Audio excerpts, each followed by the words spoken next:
Hello, welcome to Future Focus Copyright Copyleft. I'm John Hines, and alongside me is Allie, Daisy, Pat, and Oliver. And today we'll be talking about the RIP Remix documentary, which focuses on copyright laws in music. So we'll start with Oliver. What was one key point you saw in the documentary? One important point of the documentary was how they talked about culture building on the past and how we take a lot of things from the past in our society and we make it new and basically create new things out of it. But with copyright laws, basically artists are prevented from taking things that exist and making new things out of them. Like a lot of, like in 1998, the copyright laws changed so that you can have ownership over things for like 90 years. And I just thought that was really interesting how you just can't take something and just do anything you want with it. Like it's illegal, basically. Right, and it's interesting too, especially after say 80 years have passed and you still can't use that artist thing. They're long dead, right. And you can't use it. It's pretty ridiculous. And you can't even get permission from them. Yeah. Right. And then was there a second point that you saw too in the? Just like how they try to control, people's access to just different things they can use to create with, like creating copyright laws or making it legal to download songs or DVDs or files, stuff like that. Right. Yeah. And then Pat, what points did you find interesting? Jumping off of Oliver's points a little bit, the stuff I found really interesting in the documentary was all surrounding copyright laws, and one example of that was in regards to sampling. So one thing I found really interesting was that in the film they say sampling of a song can break copyright law, and that it does kind of make sense depending on how much of the song you use. But the part that I really found funny was that even sampling a single note from a song can break copyright law. And that's just super interesting to me because, say I make a song right here, right? I play one note on a piano or a synthesizer or something, and then some random artist comes up and says, "Hey, that note is sampling from my song, minute 357 of this song. You can't use that." Even though I recorded it, it's just because they're very similar. I feel like that's why you don't see a lot of successful copyright suits in music these days. And then there's also, you have a lot of artists that will probably just ask for permission because you see plenty of songs that sample very egregiously to no problem. I know the documentary talked about Muddy Waters and Led Zeppelin, which Muddy Waters sampled Robert Johnson and then Led Zeppelin sampled Muddy Waters, which I'd imagine they probably ask, once you get to that certain pedigree of fame, it becomes pretty easy to ask for things and get them, I imagine.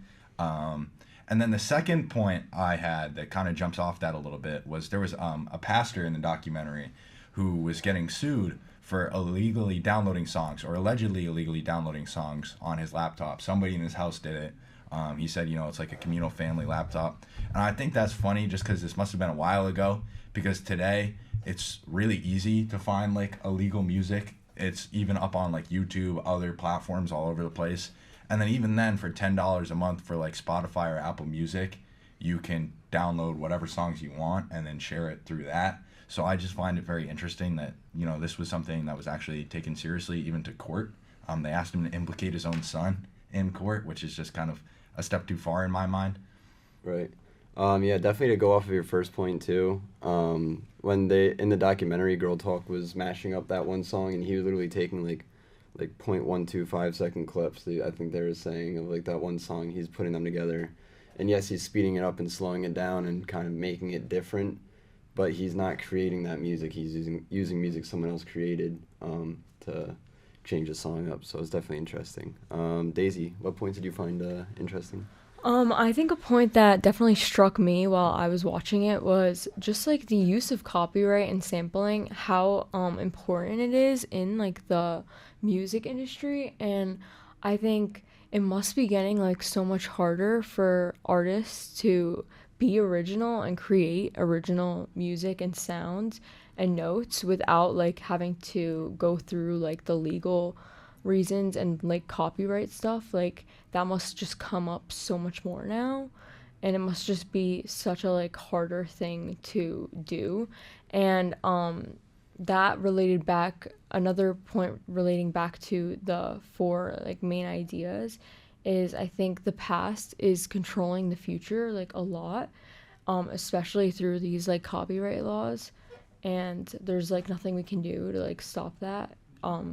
especially as the future comes. Right, I totally agree, and I definitely also gathered that the people that own the copyright laws are definitely like more for business rather than creativity. So I thought that was very Totally. interesting. And finally, Allie. Yeah, so the first thing I really noticed when I was watching this documentary was a lady said at the beginning that they were trying to make something fresh out of something stale. And I feel like that's what like copyright basically is. Like, but now it's saying that it's a bad thing, but it kind of turned out to be like a good thing. And I'm talking about like Walt Disney and how he like took words from other people based on people's age. So he was like known as like the mashup artist. And something that stood out to me the most was in 1928, the Steamboat Bill was changed to the Steamboat Willie, and the theme song changed to just being Mickey whistling, as they Walt Disney wanted to use that as a reference so people knew like where it came from before. So that was like one point that like really stuck out to me in this. Yeah. So that's all we have today for Future Focus Copyright Copy Left. For Oliver, Pat, Daisy, Allie, I'm Johnny, and that was our podcast.